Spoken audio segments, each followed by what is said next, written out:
started out that that was what was happening. But it's clear to me now that that's what happened. It didn't really start at the start of the trip. I think maybe some in the room already knew that I am a seeker, seeking deeper meaning, seeking to express myself more fully in my life. And the experience of the last couple of years, you know, with the transition out of the midwifery and how the 25 years were just devoted to that work. Not just work, but my entire identity had become the job of the midwife. And then it was like I had sunk into a black hole somehow. It was so gone. And it ended in not a pleasant way, which resulted in more things happening, like financial problems and then relationship problems. And I just completely identified myself as a problem. Well, I made the decision to sell my little cottage by the lake. And David and Karen and I talked, and they agreed I could come live with them. I got a helper named Henry Oak, 16-year-old boy that I had attended the birth of him and his two other siblings. And he came to help move my precious things into a storage unit and a few precious things out to Dave's house.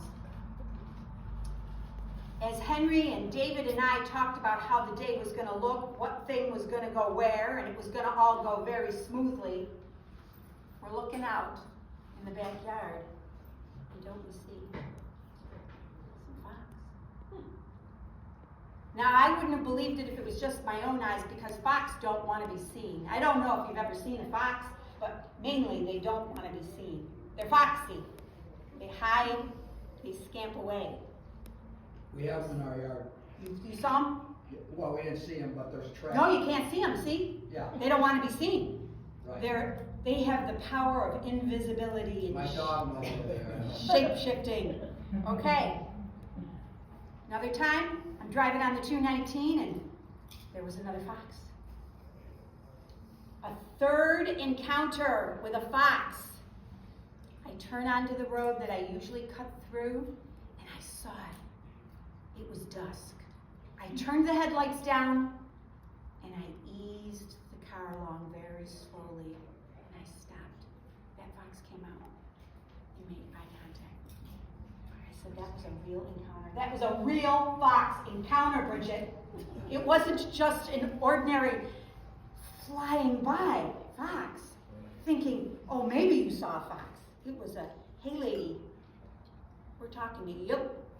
So I started reading about fox and fox medicine and thought about, what the heck am I seeing fox for? Because remember, I'm looking for the deeper meaning to everything. So I looked up in the medicine speak book, and then in my meandering through my calendar, the wee moon, I saw the picture of a woman holding 3 fox. Now, what kind of serendipitous thing is this? I look her up. Her name's Dory Joy. Well, on her website it says she's going to have a drum-making workshop in Ireland. Wait a minute, she's from North America. She has Lakota history. She's a medicine woman who's moved to England, and she's traveling to Ireland, to the land I love, for a drum workshop? Well, I don't really know how to play the drum, and I wasn't really interested in drums, but I was going to that workshop. So off I went. I actually put it on my altar. I wrote it down on a little piece of paper, and I put it on the altar. Okay, maybe I'll go. That was back in, I think it might have been April or May when I heard about it. The lady from the Celtic School of Yoga, where it was going to be hosted in Ireland, she started emailing and saying, hey, the early bird registration's coming up. Are you going to come to Ireland?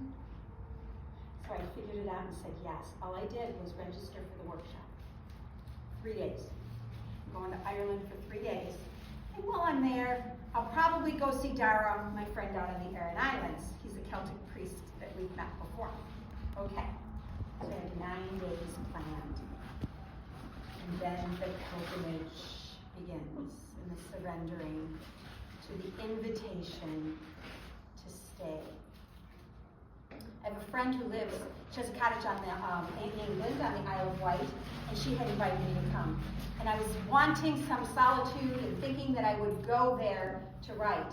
But as I encountered this energy of these women who taught me to make this drum, and this medicine pouch, all out of deer that she caught, that she went out and, it was roadkill. And she and her son go and pick them up. And then she brought them to Ireland wet, and we stretched them onto the frames. And she and her son make the ash frames. So it's an ash wooden frame drum. And we'll get around to that later, because there's some more to the adventure. There's some more surrendering. After surrendering, I didn't return to the United States for 118 days. I would never in a million years have planned to be away that long. I didn't think I could. I had family and peoples and things I wanted to do. But that's what the pilgrim does. The pilgrim surrenders to the Spirit. And the Spirit led me around. And I'm delighted that all of you have been a part of that journey in one way or another. Either through pictures or on the phone or being my friend.